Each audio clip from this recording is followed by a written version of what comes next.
Apa manfaat berselawat? Nama orang yang berselawat akan disebutkan dan diingat di sisi Rasulullah Sallallahu Alaihi Wasallam.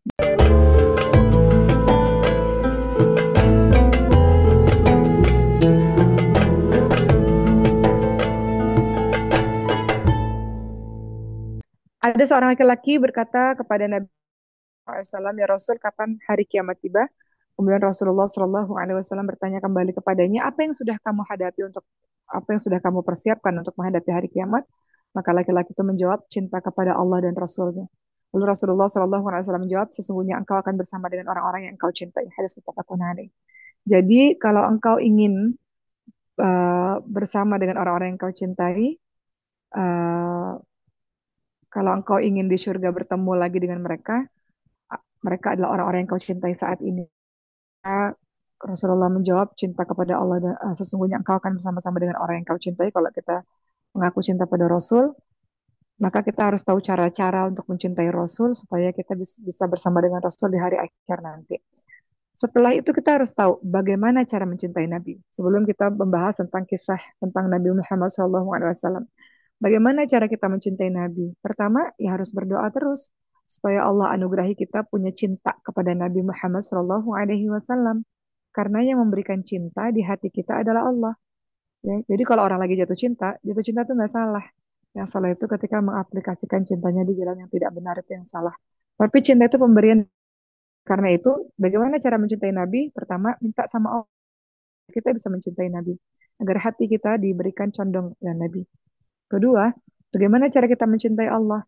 Berusaha mengenal Nabi Muhammad SAW yang kita akan bahas hari ini mengenai beliau dari lahir sampai beliau wafat, ya, sehingga teman-teman punya gambaran secara garis besar bagaimana kehidupan Rasulullah. Berusaha untuk mengenal Nabi. Ketiga, bagaimana cara mencintai Nabi adalah dengan bersalawat sebanyak-banyaknya kepada Nabi Muhammad SAW.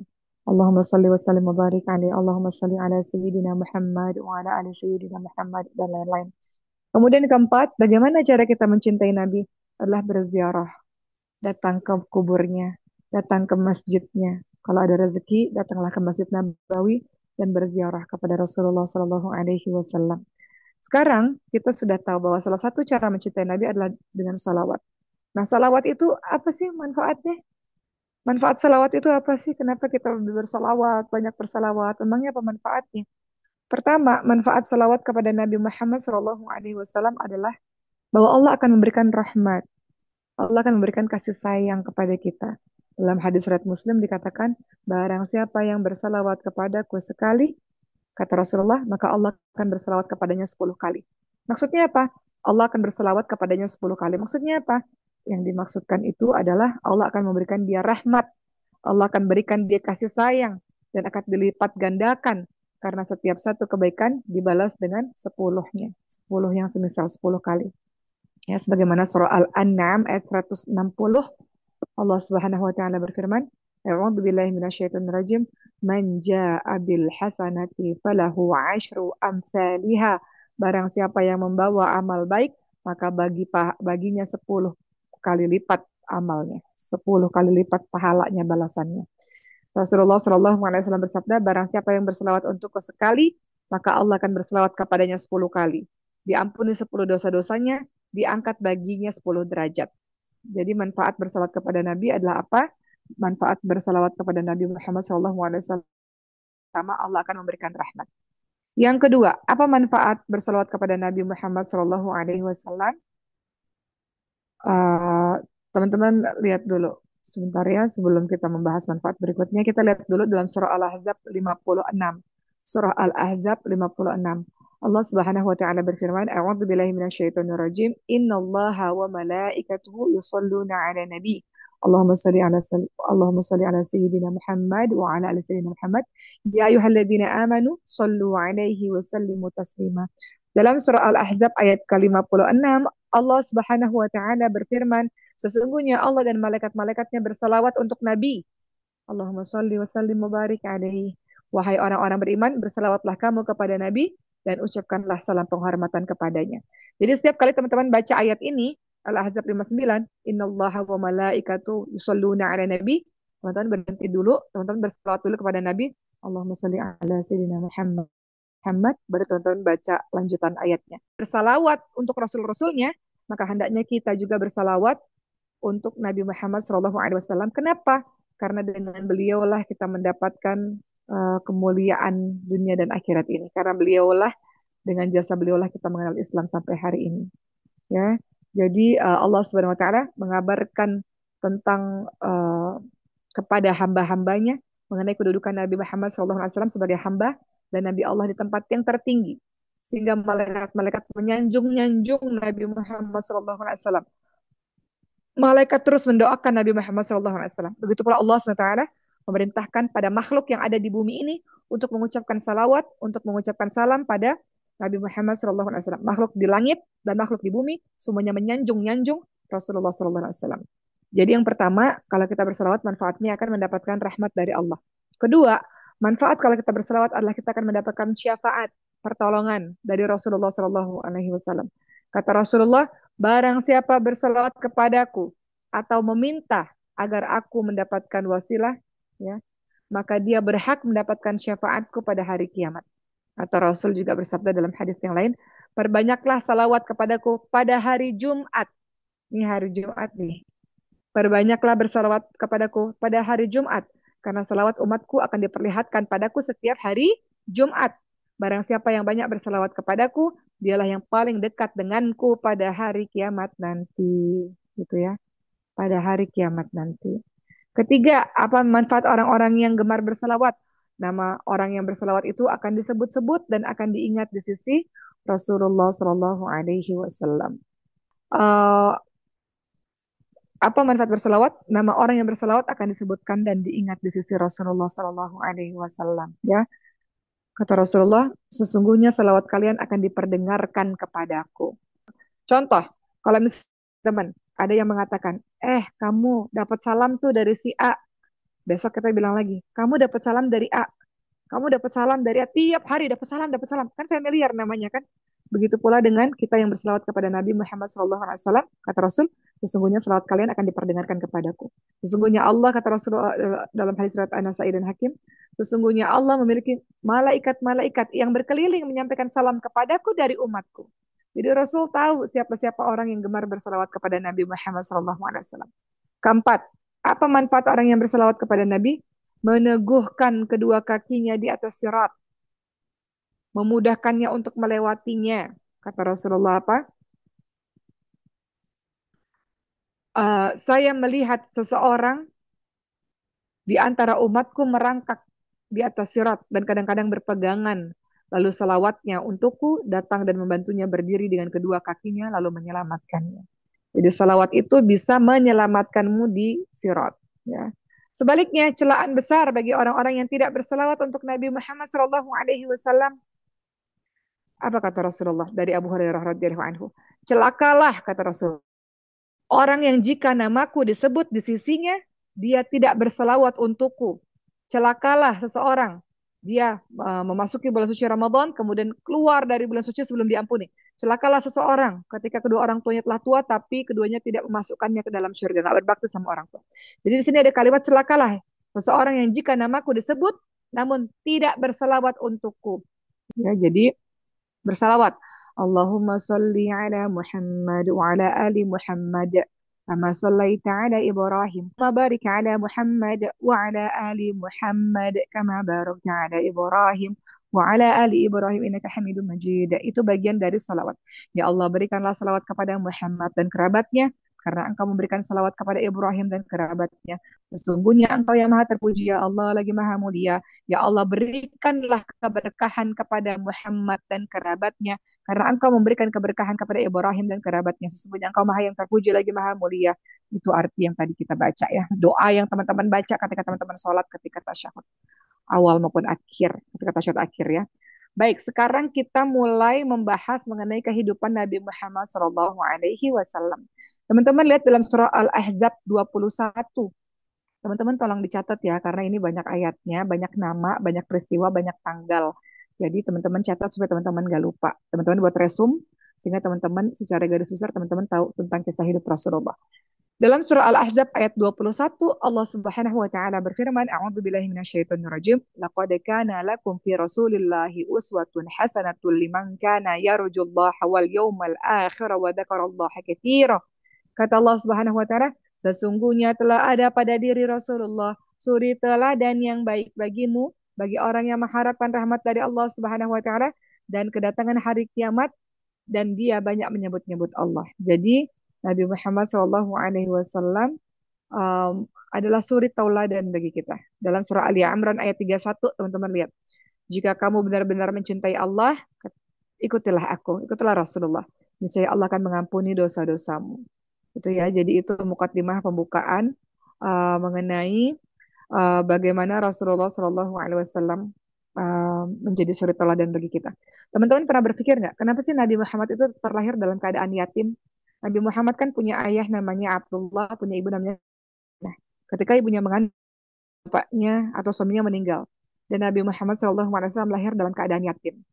Teman-teman tahu nggak kenapa Allah takdirkan Nabi Muhammad SAW ini yatim? Yatim itu apa sih? Yatim itu ditinggal mati oleh ayah sebelum balik. Itu yatim. Ya. Penyebutan yatim ini teman-teman lihat dalam surat Ad-Duha ayat 6 sampai 8.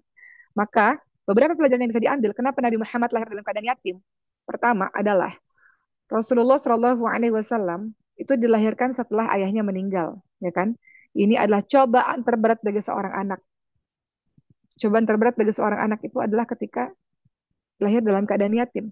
Kemudian yang kedua, beberapa pelajaran yang bisa diambil dari keadaan Nabi yang lahir dalam keadaan yatim ini. Kedua, Nabi Muhammad SAW itu bukan meneruskan jejak ayahnya. Karena ketika beliau lahir, Abdullah ini sudah meninggal dunia. Ini salah satu hikmah kenapa Nabi Muhammad lahir dalam keadaan yatim. Karena orang-orang bisa aja mengatakan, oh iya, dia kan meneruskan warisan dari ayahnya. Ayahnya kan adalah raja. Ayahnya kan adalah seorang bangsawan besar, tinggal meneruskan. Bukan. Dakwah Nabi Muhammad bukan meneruskan jejak ayahnya. Nabi Muhammad bukan menerusi jejak ayahnya, bukan. Ya, ini hikmah kenapa Nabi Muhammad dilahirkan dalam keadaan yatim. Ketiga, hikmah Nabi Muhammad lahir dalam keadaan yatim adalah menjadikan beliau lebih peka terhadap nilai-nilai kemanusiaan. Karena orang yang merasakan itu jauh lebih peka dibanding orang-orang yang nggak mengalami, ya kan? Anak orang kaya misalnya ya, yang hidupnya kaya terus gitu. Bagaimanapun dia nggak akan pernah merasakan perihnya miskin itu seperti apa gitu.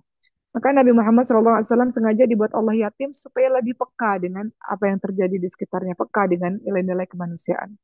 Keempat, kenapa Nabi Muhammad lahir dalam keadaan yatim? Apa hikmahnya?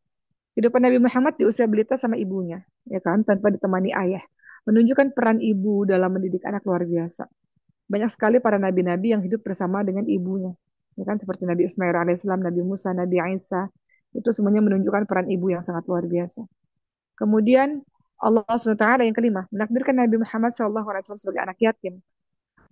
Hingga peranan kasih sayang ayah itu tidak mempengaruhi pendidikannya, tapi langsung Allah yang mendidik Nabi Muhammad SAW. Allah yang mendidik Nabi, bukan ayahnya yang mendidik Nabi, enggak, karena dia yatim. Allah yang mendidik langsung Nabi Muhammad SAW. Teman-teman lihat surah Toha ayat 41. Ada kalimat wastona'tuka li nafsi, dan Allah telah memilihmu untuk diriku. Aku telah memilihmu untuk diriku, kata Allah Subhanahu wa taala. Ya. Dan pelajaran penting yang keenam, kenapa Rasulullah lahir dalam keadaan yatim?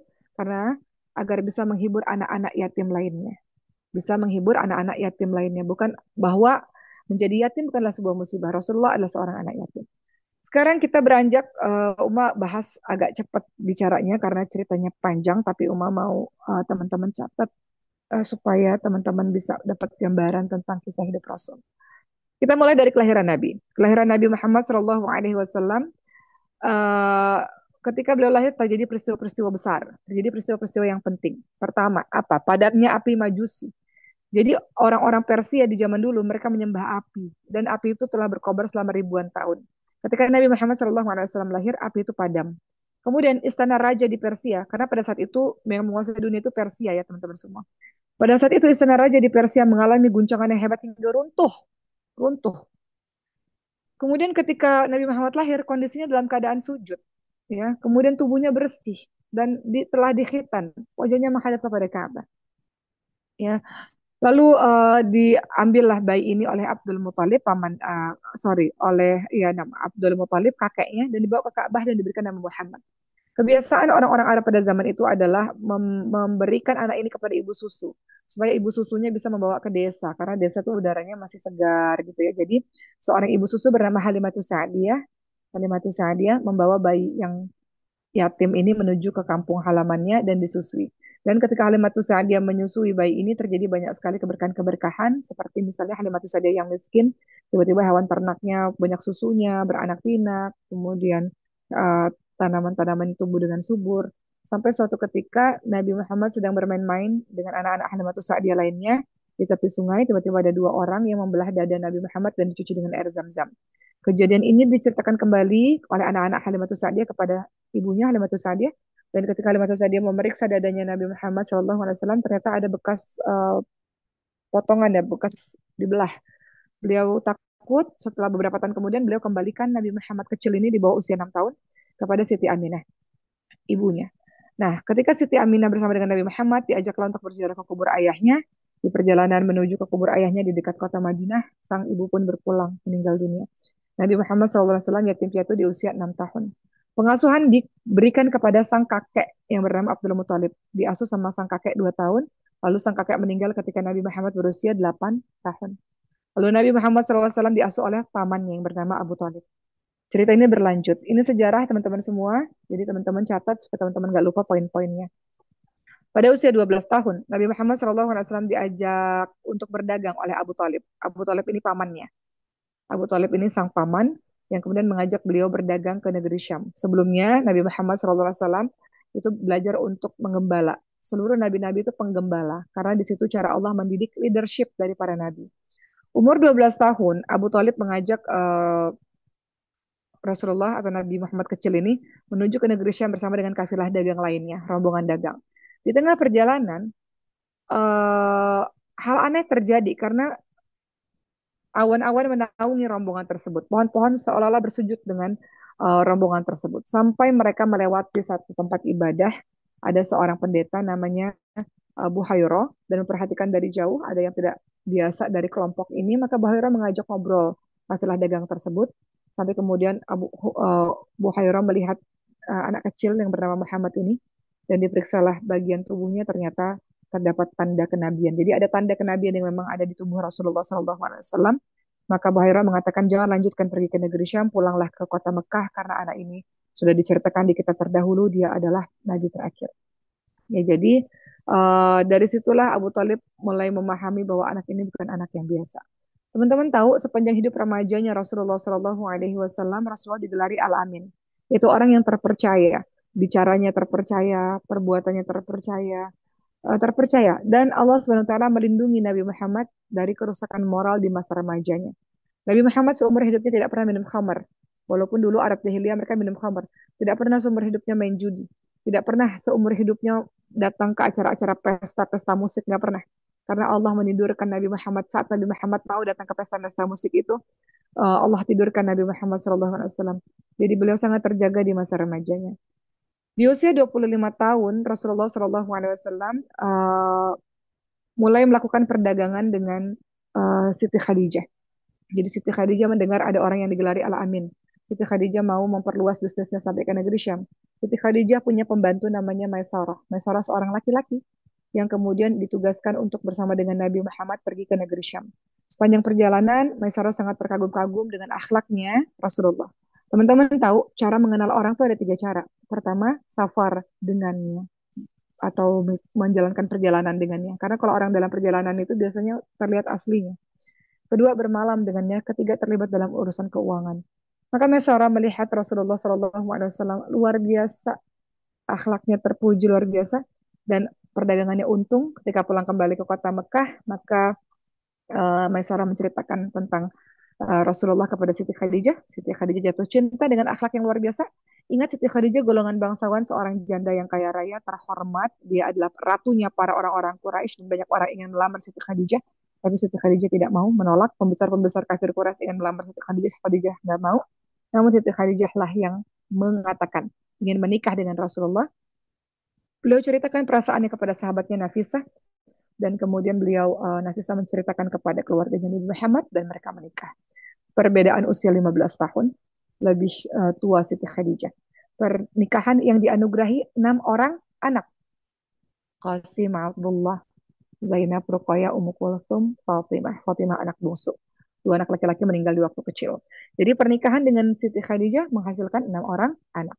Ada kejadian besar pada saat itu teman-teman semua di kota Mekah. Pada saat itu banjir besar. Hajar Aswad yang menempel di Ka'bah itu terlepas dari Ka'bah. Orang-orang dari kepala suku hampir tonjok-tonjokan ya, bertengkar karena merasa sukunya yang paling berhak untuk memegang batu surga itu ditaruh ke Ka'bah. Jadi dari zaman dulu Ka'bah itu dimuliakan teman-teman semua. Mereka ibadah di Ka'bah. Tapi yang salah kenapa? Yang salah karena mereka sudah mulai meletakkan berhala-berhala di Ka'bah. Itu yang salah. Mereka tawaf-tawaf, beribadah-beribadah, tapi beribadahnya pada patung-patung yang mereka taruh sendiri gitu pada saat itu. Nah, pada saat itu hampir saja terjadi gontok-gontokan, maka Rasulullah datang dan Rasul buka sorbannya. Rasulullah letakkan Hajar Aswad di sorban tersebut dan Rasulullah katakan jangan bertengkar. Masing-masing kepala suku boleh pegang kain ini. Kita bersama-sama membawa Hajar Aswad menuju ke Ka'bah. Jadi Rasulullah mengajarkan tentang persatuan bukan perpisahan. Kemudian teman-teman semua, dalam 40 tahun Rasulullah Shallallahu Alaihi Wasallam sering sekali untuk berkhalwat ya berdoa dengan Allah SWT. Beliau naik ke bukit ke Jabal Nur, di atasnya ada Gua Hiro. Di sanalah Rasulullah menyepi dan melihat di atas sampai beliau berpikir kenapa orang-orang Arab ini diperbudakan di mana-mana. Kenapa mereka menyembah patung-patung harganya sama sekali. Dari pandemi perundungan itu di malam bulan suci Ramadan telah beliau dan dikatakan Iqra bismi rabbikal ladzi khalaqa khalaqal insana min 'alaqa Iqra wa rabbukal akram alladzi 'allama bil qalam 'allama al insana ma lam ya'lam. Surah Al-Alaq ayat 1 sampai 5 adalah surah pertama kali yang membuat Rasulullah SAW, Nabi Muhammad, seorang Muhammad menjadi rasul. Pertama kali perempuan yang masuk Islam adalah Siti Khadijah. Pertama kali laki-laki dewasa yang masuk agama Allah adalah Sayyidina Abu Bakar. Pertama kali laki-laki anak kecil yang percaya adalah Sayyidina Ali bin Abi Thalib. Lalu disusul dengan sahabat-sahabat lainnya. Rasulullah sempat berdoa, ya Allah, agar Umar bin Khattab, salah satu nama yang beliau sebut, masuk Islam. Maka Umar bin Khattab orang yang sangat ditakuti karena dia sangat kuat, besar, tinggi gitu ya. Dan sangat benci pada Islam pada saat itu, ingin bunuh Nabi. Tapi begitu Umar bin Khattab tahu bahwa adiknya sendiri memeluk agama Allah, dan ketika adiknya baca surat Toha 1 sampai 8, itu yang menjadi sumber hidayah bagi Umar bin Khattab radhiyallahu anhu. Umar bin Khattab yang tadinya membunuh Nabi, langsung menyatakan keislamannya di hadapan Nabi, dan sejak beliau menjadi seorang Muslim, barisan Islam menjadi semakin kuat. Umat Islam berdakwah selama 3 tahun. Rasul berdakwah 3 tahun secara sembunyi-sembunyi di rumahnya Arqam bin Abil Arqam di dekat Bukit Sofa Marwah. Kalau teman-teman umrah sekarang di situ rumahnya Arqam bin Abil Arqam. Disitulah mulai diajarkan secara sembunyi-sembunyi untuk sahabat-sahabat yang utama gitu ya. Setelah itu dakwah dilakukan secara terang-terangan. Ketika setelah 3 tahun dakwah secara sembunyi-sembunyi dilakukan, lalu dakwah terang-terangan dilakukan, mulailah terjadi perlawanan, penolakan, bahkan penyiksaan yang dilakukan oleh orang-orang kafir Quraisy. Di tahun 7 kenabian sampai 10 kenabian, umat Islam diboykot. Pemboikotan umat Islam luar biasa ya. Eh, di tahun 7 sampai tahun 10 kenabian. Orang-orang kafir Quraisy itu memboikot orang-orang Islam, tidak boleh ada yang namanya pernikahan, tidak boleh yang namanya jual beli, nggak boleh. Sehingga umat Islam sangat menderita, mereka terisolir dari kota Mekah. Selama pemboikotan, mereka terpaksa mengasingkan diri ke lembah-lembah perbukitan, memakan dedaunan kelaparan, perdagangan dibatasi, kemudian tangisan anak-anak wanita kelaparan itu terdengar di lembah-lembah kota Mekah pada saat itu. Lalu pemboikotan itu, perjanjian pemboikotan itu digantung di dinding Ka'bah. Tapi akhirnya rusak karena Allah menyelamatkannya dengan perjanjian itu dimakan rayap. Ada 5 tokoh Quraisy yang merasa kasihan dan menolak tindakan yang kejam itu dan berinisiatif untuk membatalkan pemboikotan. Nah, setelah perjanjian itu terbukti tidak utuh dan telah dimakan rayap, pemboikotan pun berakhir. Namun menyisakan meninggalnya Siti Khadijah dan meninggalnya Abu Talib pada saat itu. Tentu saja ini kesedihan yang disebut sebagai Amul Huzn atau tahun kesedihan bagi Rasulullah SAW. Istrinya meninggal, ini sebagai separuh nyawanya hilang. Pamannya meninggal juga sama, karena paman ini sudah dianggap seperti ayahnya. Ingat bahwa Abu Talib yang mengasuh Nabi sejak kecil. Apa kata Rasulullah SAW ketika Abu Talib di detik-detik wafatnya? Qul la ilaha illallah biha yaumal qiyamah Ucapkanlah kalimat la ilaha illallah pamanku gitu ya. Sebuah kalimat yang aku akan gunakan untuk mempersaksikan engkau pada hari kiamat gitu. Jadi Nabi Muhammad meminta, ayolah beriman, beriman. Jadi Abu Talib ini tidak beriman kepada Allah SWT. Wahai pamanku, ucapkanlah kalimat la ilaha illallah. Ucapkanlah kalimat itu. Lalu orang-orang sekitar mengatakan, jangan ya Abu Talib. Jangan. Apakah engkau tidak mau beragama seperti agama nenek moyangmu? Maka dalam terus mengatakan itu kepada Nabi, ucapkan la ilaha illallah, ucapkan la ilaha illallah, ucapkan la ilaha illallah. Sahabat-sahabat yang lain juga orang-orang kafir Quraisy mengatakan jangan kau beriman kepada agama nenek moyangmu gitu ya, agama yang tidak beriman kepada Allah SWT.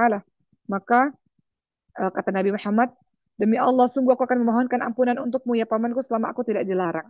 Maka berkenaan dengan tekad Rasul itu, maka Allah turunkan ayat, teman-teman lihat surah At-Taubah ayat 113. Tidak sepatutnya bagi Nabi dan orang-orang beriman meminta ampun kepada Allah untuk orang-orang musyrik. Walaupun orang-orang musyrik itu adalah kaum kerabatnya. Sudah jelas bagi mereka bahwasanya orang-orang musyrik itu adalah penghuni neraka jahanam. Atau dalam surah Al-Qasas 56. Surah Al-Qasas surah 28 ayat ke-56. Sesungguhnya kamu tidak dapat memberikan petunjuk pada orang yang kamu kasihi, tapi Allah memberikan petunjuk pada orang yang dikehendaki dan Allah lebih mengetahui orang-orang yang mau menerima petunjuk. Jadi urusan kita mengingatkan berdakwah, urusan untuk memberikan hidayah mutlak milik Allah Subhanahu wa taala. Tengah kisah ini tentang Nabi Muhammad. Lanjut, masih fokuskah teman-teman semua? Lanjut. Setelah pergi wafatnya istrinya dan wafatnya Abu Talib, peristiwa berikutnya yang terjadi adalah peristiwa Taif. Peristiwa Taif itu terjadi di tahun 10 kenabian. Peristiwa Taif terjadi di tahun 10 kenabian. Ya, penyebabnya apa? Nabi Muhammad pergi ke Taif setelah kematian istrinya, setelah kematian pamannya. Dan kematian ini disebut sebagai tadi tahun duka cita untuk Nabi Muhammad. Nabi Muhammad ini berharap agar orang-orang Taif ini memberikan beriman kepada Allah Subhanahu wa taala, memberikan dukungan kepada dakwahnya karena di kota Mekah orang-orang tidak mendukung dakwahnya. Maka Nabi Muhammad ditemani oleh anak angkatnya Zaid bin Harithah. Beliau menemui tiga pembesar Taif dan menolak mentah-mentah dakwah itu sampai kemudian Nabi Muhammad berseret di bawah sebuah pohon dan malaikat berkata, angkat saja tanganmu ya Nabi, supaya malaikat penjaga gunung mengazab mana keturunan Taif yang menyembah Allah bahwa memaafkan. Mungkin orang-orang itu belum tahu, belum paham, dan Nabi Muhammad mengajarkan pada kita mendoakan agar orang-orang yang belum tahu itu mendapatkan hidayah Allah. Kemudian apalagi setelah peristiwa Taif, tiga peristiwa bertubi-tubi yang menyedihkan Rasul, datanglah peristiwa Isra Mi'raj. Itu rangkaian susunan kisahnya. Peristiwa Isra Mi'raj yang sudah diceritakan di dalam surah Al-Isra ayat 1. Subhanalladzi asra bi'abdihi laylan minal masjidil haram ilal masjidil aqsa alladzi barakna haulahu linuriyahu min ayatina innahu huwa sami'ul basir. Dalam surah Al-Isra ayat 7, Maha suci Allah yang telah memperjalankan hambanya pada suatu malam dari Masjid Haram ke Masjid Al-Aqsa yang Allah berkahi sekelilingnya agar Allah perlihatkan kepadanya tanda-tanda kebesaran Allah. Padahal Allah bisa saja buat Nabi Muhammad dari Mekah menuju ke langit, ke Sidratul Muntaha ketemu sama Allah ya kan. Tapi Allah minta Nabi Muhammad singgah dulu ke Palestina. Namanya Isra, dari Mekah ke Palestina. Perjalanan malam Isra, Mi'raj, naik dari Palestina naik ke atas ke Sidratul Muntaha. Ketika Nabi naik ke atas, Nabi melewati 7 lapisan langit bertemu dengan para nabi sampai kemudian bertemu dengan Allah di Sidratul Muntaha dan Allah berikan perintah salat untuk menghibur hati Rasulullah. Satu-satunya perintah yang tidak melewati perantara malaikat Jibril adalah perintah salat. Ya, perintah salat yang tadinya 50 kali menjadi 5 kali. Apa hikmah dari Isra Mi'raj? Ini hiburan bagi Nabi Muhammad SAW. Bentuk kasih sayang Allah untuk menghibur dan menguatkan Nabi. Termasuk kita, kalau kita lagi sedih, hiburannya adalah salat. Kedua, hikmah dari Isra Mi'raj apa? Menunjukkan kekuasaan Nabi. Bahkan kita ini manusia nggak bisa membayangkan ya gimana itu terjadi ya. Dalam satu malam tiba-tiba dari Mekah menuju ke Palestina, Palestina menuju ke langit, gimana ceritanya. Makanya Abu Bakar sejak saat itu disebut As-Siddiq. Kenapa? Karena Abu Bakar yang membenarkan ceritanya Nabi. Karena pada situ tuh banyak orang yang nggak percaya. Ketika Nabi balik lagi dari Isra Mi'raj itu balik lagi ke kota Mekah dan menceritakan pagi harinya kepada banyak orang Orang-orang pada nggak percaya. Mustahil, gimana bisa pergi ke Palestina dalam satu malam naik buruk gitu. Yang mana buruknya nggak kelihatan terus tiba-tiba naik ke langit. Mustahil gitu. Tapi mereka jadi percaya karena Rasulullah bisa menceritakan secara detail apa yang ditemuinya dalam perjalanan. Bagaimana bentuk Masjidil Aqsa itu bisa menceritakan secara detail. Jadi mereka kebingungan gitu ya. Termasuk yang membuat yang sangat membenarkan perkataan Rasul adalah Abu Bakar. Makanya Abu Bakar digelari dengan nama As-Siddiq, orang yang mempercayai perkataan dari Rasulullah SAW. Lanjut, setelah peristiwa Isra Mi'raj, peristiwa apa lagi yang terjadi? Rasul mengirim seorang sahabat namanya Mus'ab bin Umair. Mus'ab bin Umair, kalau teman-teman lihat siapa beliau? Beliau seorang pemuda tampan kaya raya di kota Mekah, di tuanya. Tapi ketika masuk Islam, beliau kemudian dibuat miskin oleh keluarganya. Lalu Rasul kirim Mus'ab bin Umar menuju ke kota Madinah untuk berdakwah di kota Madinah, teman-teman semua. Ya. Walaupun Rasulullah belum sampai tubuhnya ini ke kota Madinah, tapi ajaran Islam sudah menyebar. Karena apa? Karena Rasul mengirimkan dai Mus'ab bin Umar ini untuk berdakwah. Berkat dakwah itulah kemudian terjadilah yang namanya Baiat Aqabah. Baiat Aqabah itu apa sih? Sebagian orang-orang Madinah walaupun belum bertemu Nabi, mau ketemu Nabi karena udah masuk Islam, ingin menyatakan keislamannya berkat dakwah Mus'ab bin Umar. Maka mereka datanglah bertemu Nabi. Maka ada yang namanya di tahun 12 kenabian. Ingat Nabi Muhammad hanya 13 tahun dakwah di kota Mekah. Tahun 12 kenabian di tempat namanya Aqabah dekat Mina, ya pada saat musim haji itu tempatnya dekat Mina. Ada 12 orang Madinah menyatakan di hadapan Nabi Muhammad SAW. Mereka tidak menyekutukan Allah, mereka janji untuk nggak curi, mereka janji untuk nggak zina, mereka berjanji nggak bunuh anak, karena orang-orang Arab tuh suka bunuh anak perempuan hidup-hidup, ya kan? Mereka berjanji untuk menyebarkan Islam, itu disebut Baiat Aqabah yang pertama. Baiat Aqabah yang kedua, orang Islam makin banyak nih masuk Islam di kota Madinah itu gara-gara dakwahnya Mus'ab bin Umair. Sama Aqabah juga, makanya namanya Baiat Aqabah. 73 orang laki-laki, 2 orang perempuan, termasuk Nusaibah binti Ka'ab.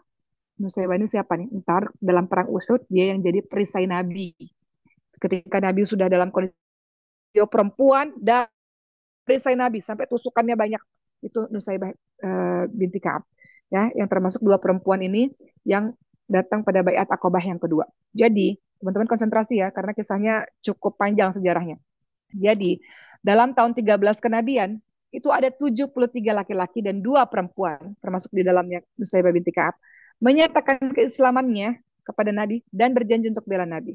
Mereka janji untuk taat pada Nabi. Mereka berjanji untuk saling melindungi Nabi. Mereka berjanji untuk menyebarkan Islam. Nah, Baiat Aqabah ini penting. Kenapa? Karena ini membuka jalan hijrahnya Rasulullah. Jadi sekarang teman-teman paham kenapa ya Rasulullah kok memilih hijrahnya ke Madinah, ke Yathrib.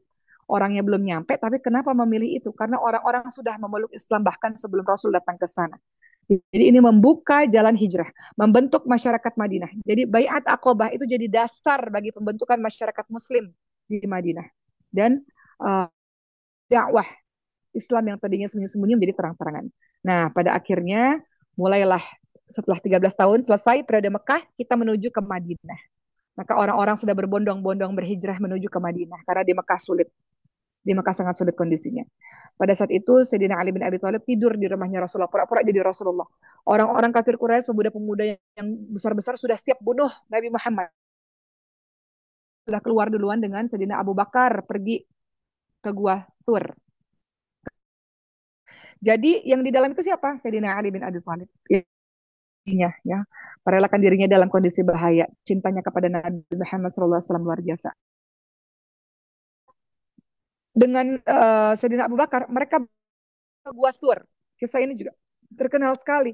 Ketika itu mereka masuk ke dalam gua dan Sayyidina Abu Bakar sangat ketakutan karena kalau mereka ditemukan mereka akan dibunuh. Jadi ketika orang-orang kafir Quraisy datang, ketika mereka periksa gua, oh nggak mungkin ada orang masuk ke dalam gua karena jaring laba-laba ini tidak rusak. Kalau ada orang masuk pasti rusak nih. Ya jaring laba-laba yang menutup gua ini pasti rusak. Nggak ada orang di dalam. Mari kita pergi lagi gitu. Nah, Rasul mengatakan la tahzan innallaha ma'ana. Jadi kalimat ini kalimat yang dikeluarkan Rasul kepada Sayyidina Abu Bakar yang saat itu sangat ketakutan karena dikejar-kejar oleh orang kafir Quraisy. Perjalanan ini dilanjutkan sampai kemana? Sebelum ke Madinah mereka menuju ke Kuba. Maka mereka membuat masjid pertama kali namanya Masjid Kuba. Maka dikatakan barang siapa yang berwudu kalau teman-teman lagi umrah di hotelnya gitu ya. Kemudian sholat 2 rakaat di Masjid Kuba mendapatkan pahala umroh.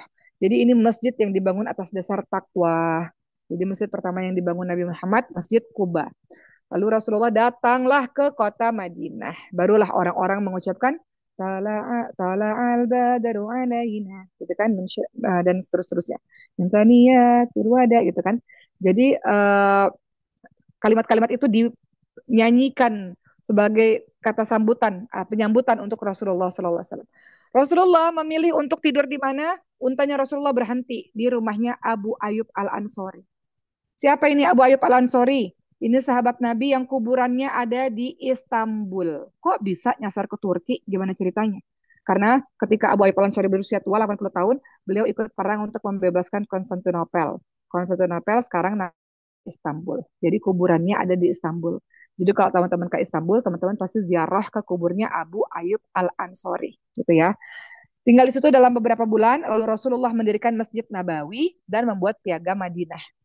Piagam Madinah itu, kalau teman-teman tahu, Piagam Madinah itu isinya apa sih? Isinya adalah melindungi. Di Madinah itu ada orang Islam, ada orang Yahudi, ada orang Nasrani. Mereka dilindungi di bawah pemerintahan Islam. Semua orang lakum dinukum waliyadin, bebas beragama apapun itu. Tapi kita tinggal di Madinah, semuanya dijamin keselamatannya, keamanannya, dan sama-sama berjanji untuk menjaga kota Madinah. Jadi Islam sudah mengajarkan tentang toleransi, perbedaan agama sejak dulu.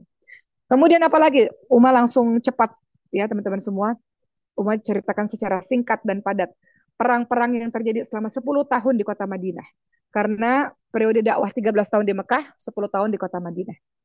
Ya, Uma cerita tentang sejarah Nabi hanya di Maulid Nabi ya teman-teman semua ya. Nanti mudah-mudahan kisah ini teman-teman ingat dan teman-teman hafal. Tahun 2 Hijriah, perhatikan. Tadi Umar bilangnya tahun 7 kenabian, tahun 10 kenabian, tahun 12 kenabian. Sekarang kalau sudah di Madinah, namanya diganti tahun Hijriah. Hijriah. Jadi kalender Hijriah itu dihitungnya pada saat orang-orang berhijrah ke Madinah. Nah, pada tahun 2 Hijriah terjadilah perang pertama kali namanya Perang Badar. Perang Badar ini adalah perang yang dimenangkan oleh umat Islam meskipun jumlahnya sangat sedikit, jumlahnya pada saat itu 313 melawan 1000 pasukan Islam. Kenapa terjadi perangan itu? Karena kaum muslimin ingin merebut hak yang dirampas oleh orang-orang kafir Quraisy ketika mereka masih ada di Mekah.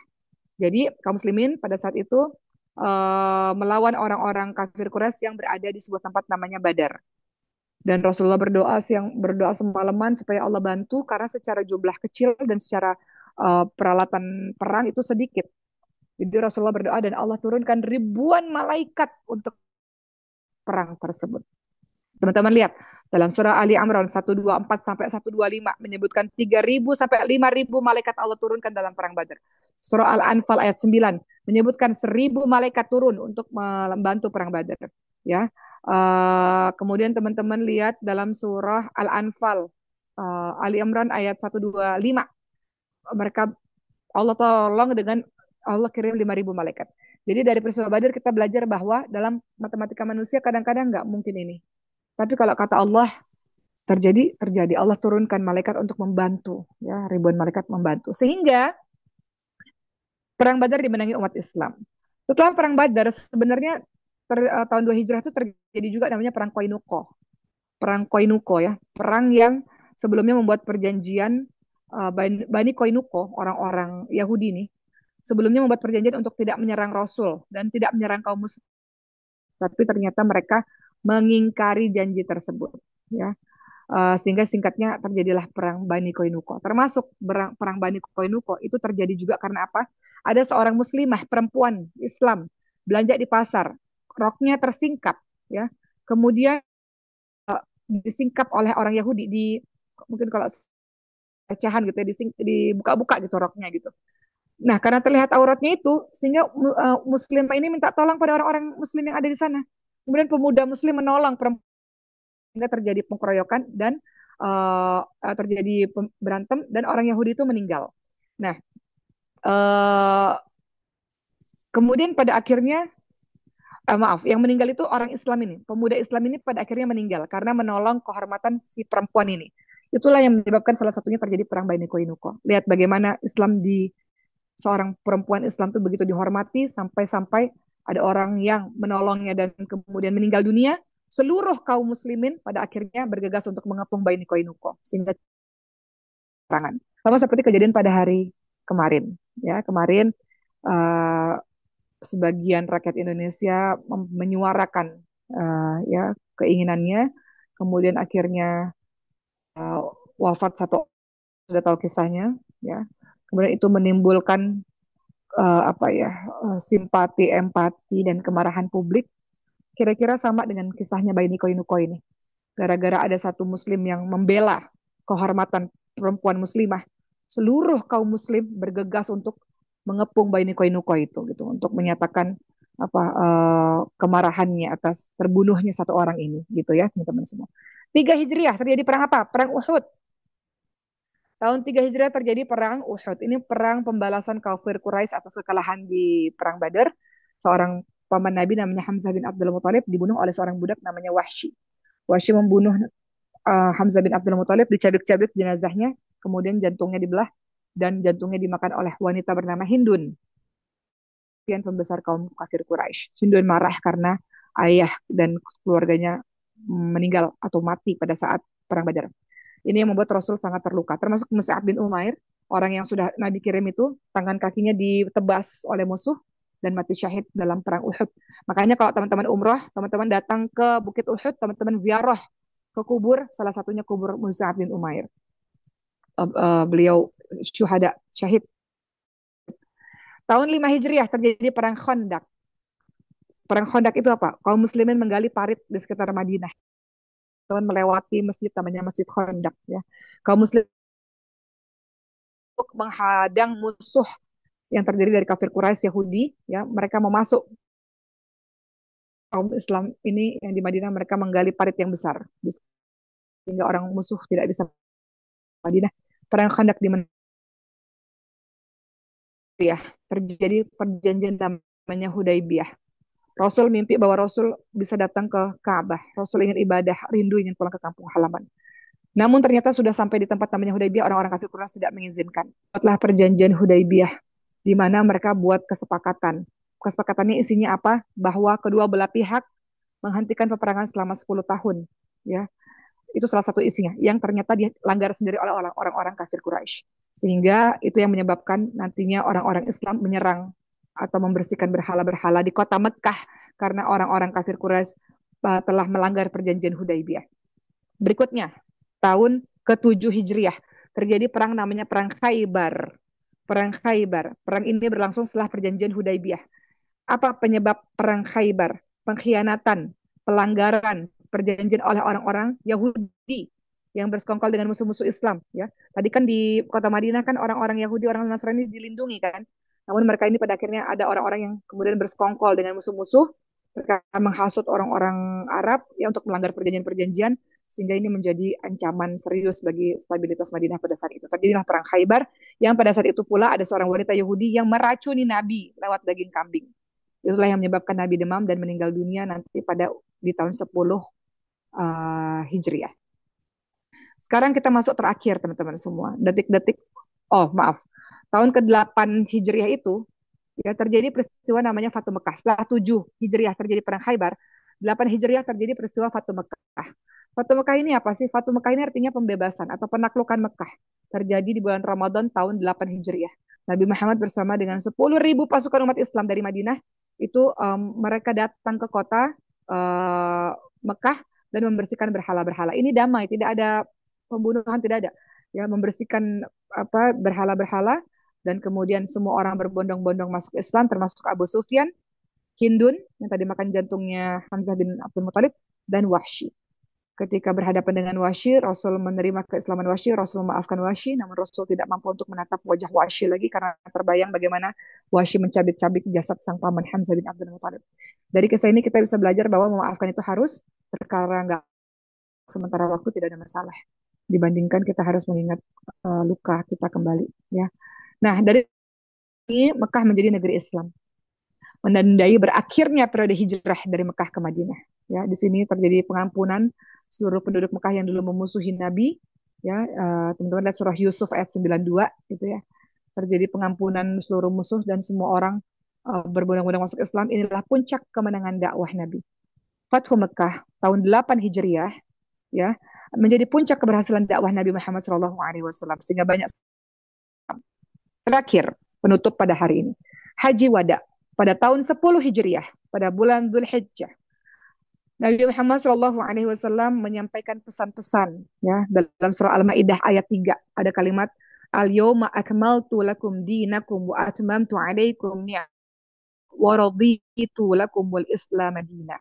Pada hari ini kata Rasulullah, aku sempurnakan bagimu agamamu dan aku lengkapkan untukmu nikmatku dan aku ridhai bagimu Islam sebagai agamamu. Maka selesai sudah tugas Nabi. Nabi memberikan pesan pada Haji Wada untuk adanya persamaan hak dan keadilan. Nabi ingin mengatakan bahwa semua manusia sama di hadapan Allah. Gak memandang ras, suku, warna kulit, satu-satunya membedakan adalah ketakwaannya. Rasulullah juga mengingatkan dalam Haji Wada bahwa darah, harta, kehormatan sesama muslim haram untuk dilanggar, haram untuk diganggu. Rasulullah mengingatkan untuk larangan riba. Larangan riba. Rasulullah mengingatkan tentang hak dan kewajiban suami istri, pentingnya berkasih sayang, pemberian nafkah yang layak untuk para istri. Nabi Muhammad mengingatkan tentang tauhid dan ibadah, bahwa Nabi umat Islam menyembah Allah, mendirikan salat, menunaikan zakat, berpuasa di bulan suci, haji ketika mampu. Dan pesan akhir dari Rasulullah adalah bahwa berpegang teguhlah kepada Quran dan sunnah sebagai pedoman hidup. Itu pesan-pesan Nabi Muhammad ketika Haji Wada. Maka ini menjadi landasan penting bagi umat Islam untuk menjalani kehidupan sehari-hari. Barulah kemudian, jadi di sini kita bisa lihat poin-poin ketika Haji Wada, peringatan tentang hari kiamat, ya, larangan untuk berpecah belah, dan pentingnya untuk menyampaikan kebenaran. Masuklah kita kepada wafatnya Nabi. Ketika wafatnya Nabi, Nabi berada di pangkuan Siti Aisyah radhiyallahu anha, dan kemudian Nabi bertemu dengan sang kekasih. Akhirnya setelah sebelumnya Nabi berpesan untuk senantiasa menjaga salat dan kemudian berbuat baik kepada orang-orang yang lemah di antara kalian. Lalu Rasul selesai tugasnya, menghembuskan nafas terakhirnya, dan Madinah dalam keadaan yang sangat bersedih ketika itu. Sayyidina Umar bin Khattab membuka pedangnya dan mengatakan, siapapun yang mengatakan Nabi mati, aku akan bunuh dan aku akan penggal kepalamu. Umar bin Khattab tidak menerima bahwa Nabi wafat, sampai-sampai Abu Bakar As-Siddiq radhiyallahu anhu mengingatkan kepada Sayyidina Umar. Apa kata Sayyidina Abu Bakar? Barang siapa yang menyembah Muhammad, sesungguhnya Muhammad itu telah wafat. Barang siapa yang menyembah Allah, maka sesungguhnya Allah hidup dan tidak mati. Lalu Abu Bakar mengatakan kalimat dalam surah Az-Zumar ayat 30. Kalimatnya adalah innaka mayyitu wa innahum mayyitun.